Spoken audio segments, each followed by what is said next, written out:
मैं नसीम इनामदार सभी भारतवासियों को, सभी मुस्लिम भाइयों को, सभी हिंदू भाइयों को, विशेष करके अनूप मंडल के सभी मेरे भाविकों को मैं नमस्कार करता हूँ, प्रणाम करता हूँ, सलाम करता हूँ। अलग अलग किताबें हम लोग पढ़ते हैं, धर्म की किताब पढ़ते हैं,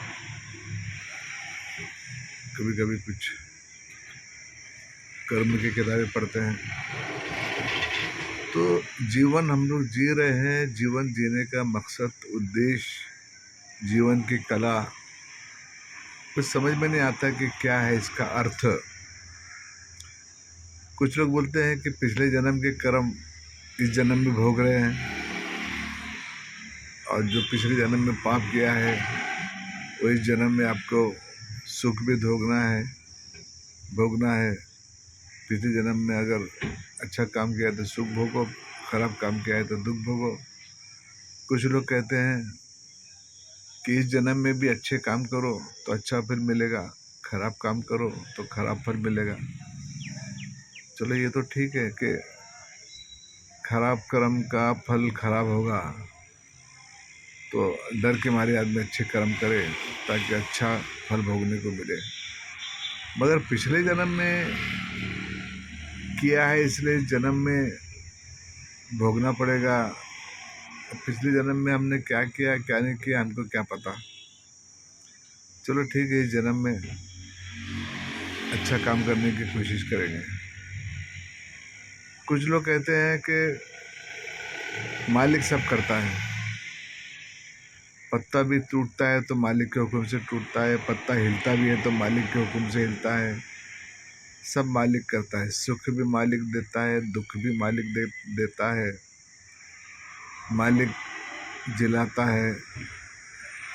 और मालिक जितने भी जीवन में जो भी हमारे यहाँ घटना होती है सब मालिक के आदेश से होती है। अब कुछ लोग जो है वो टिप्पणों के ऊपर जीते हैं। आपका ग्रह ऐसा है इसलिए आपको सुख नहीं मिल सकता, आपका ग्रह ऐसा है इसलिए आपके यहाँ पे संतान नहीं हो सकती, भारत की जन्म कुंडली ऐसी है इसलिए इसके दुश्मन ऐसे होंगे, और फला राजा की कुंडली ऐसी है इसलिए वो वनवास पे चले गए, और फला जो है कुंडली ऐसी होने से उनको पत्नियों को छोड़ना पड़ा, जमीन की कुंडली ऐसी है इसलिए जमीन के साथ में ऐसा होने वाला है। ये खास करके जैन लोगों की किताबों, जैन लोगों के टिप्पणों में ऐसा लिखा जाता है। केवल ग्रहमान के हिसाब से फलादेश फैलाते हैं, और वो फलादेश जो है वो जैन। अब समझ में नहीं आ रहा है कि यदि ग्रहमान ही सब कुछ कर रहे हैं तो मालिक को क्यों पूजे हम। कहीं ऐसा तो नहीं है कि ग्रहमान ही सब दुनिया चला रहे हैं तो मालिक की पूजा करने से हमको दूर किया जा रहा है। जब ग्रहमान ही सब कुछ है तो फिर मालिक परमात्मा परमेश्वर परवरदिगार की तरफ हम क्यों झुके, उसका नाम क्यों ले गए। तो ये तो मालिक को भुलाने वाली बात हो गई, ये तो बड़ा पाप समझ में आता है। मालिक को भुलाने का जो कर्म है वो तो बड़ा गंदा कर्म लगता है। सब ग्रहमानी कर रहे हैं, ग्रह ग्रह ग्रह, सूर्य ग्रह ऐसा कर रहा है, शनि ग्रह ऐसा कर रहा है, यूँ हो गया, राहु तो ऐसा कर देता है तो आदमी को भिखारी बना देता है, और फला ऐसा आदमी का दिमाग चकरा जाता है। अरे भाई, मालिक कुदरत की रचना है, कुदरत की रचना में हम सब रह रहे हैं, तो क्यों ना मालिक से ही हम मांगे, मालिक को ही पूजे, या जो भी पुरानी जो बड़ी बड़ी धर्म की किताबें हैं उनको पढ़ें, उनके हिसाब से चले।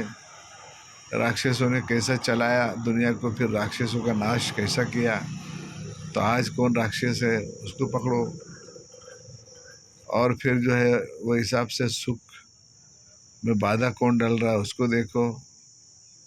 अलग अलग फार्मूले हैं। साधु श्री अनूप स्वामी महाराज ने भी एक किताब में लिखा है जगत हितकारणी में कि मालिक तो दुख किसी को देता ही नहीं, हम सब मालिक के बच्चे हैं। एक बाबा के यहाँ मैं जाके बैठा, बाबा ने कहा कि अगर स्वर्ग है और तुम्हारी माँ के हाथ में स्वर्ग की चाबी दे देवे तो क्या तुम्हारी माँ जो है स्वर्ग में जाने से तुमको रोकेगी? नहीं, कभी नहीं रोकेगी।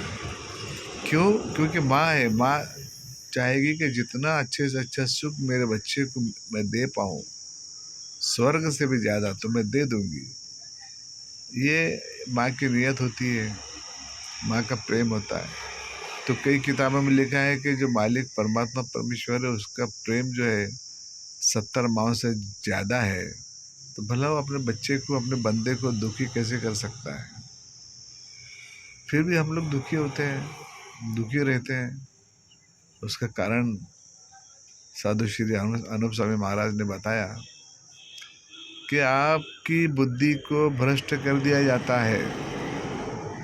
संसार में कुछ पापी लोग जो है बंदे की बुद्धि को भ्रष्ट कर देते हैं, उसको गाफिल कर देते हैं। भ्रष्ट का मतलब ऐसा होता है कि अच्छे बुरे का अंतर खत्म हो जाता है। सच क्या है, झूठ क्या है, सत्य क्या है, झूठ क्या है, क्या करने से सुख मिलेगा और क्या करने से दुख मिलेगा, इसका अंतर सोच में इसका अंतर खत्म कर देते हैं। उसको बोलते हैं बुद्धि भ्रष्ट करना। किसी के दुख को दुख में समझना, अपने भाई के दुख पे हंसना, पता नहीं और भी कोई अर्थ होंगे। फिर बाबा ने कहा है कि हमको भुला दिया गया है, गफलत में डाल दिया है। भुला देना मतलब गफलत में डाल देना। हम जाग तो रहे हैं, हम जाग तो रहे हैं।